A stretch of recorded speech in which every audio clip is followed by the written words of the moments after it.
The Parken Stadium was electric. Denmark and Portugal locked horns. It was a tense UEFA Nations League quarter-final first leg.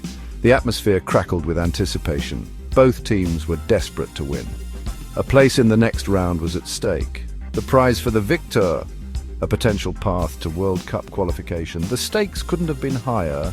The match was a tight affair. Both teams defended resolutely. Chances were few and far between. However, the tension was palpable. The first half ended goalless. The crowd held its breath. Would the second half bring the breakthrough? The second half began cautiously. Neither side wanted to make a mistake.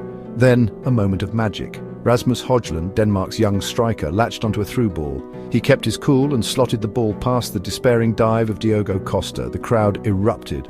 Højlund's goal was worthy of winning any game. It was a moment of individual brilliance. The young Dane had been struggling for form. He silenced his critics in emphatic style.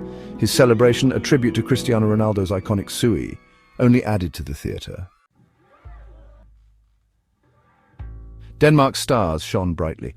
Pierre-Emil Højbjerg ran the midfield. Christian Eriksen, despite missing a penalty, dictated the tempo.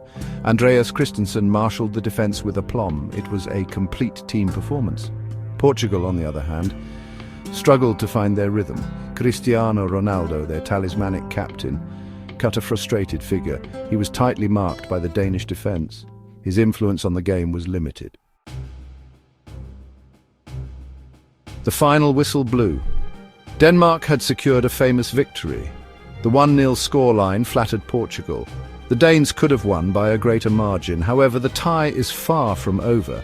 Portugal will be a different proposition on home soil. The second leg in Lisbon promises to be another tense encounter. Portugal will be wounded. They will be determined to overturn the deficit. Denmark, full of confidence, will believe they can finish the job. One thing is for sure, the UEFA Nations League has served up another classic encounter.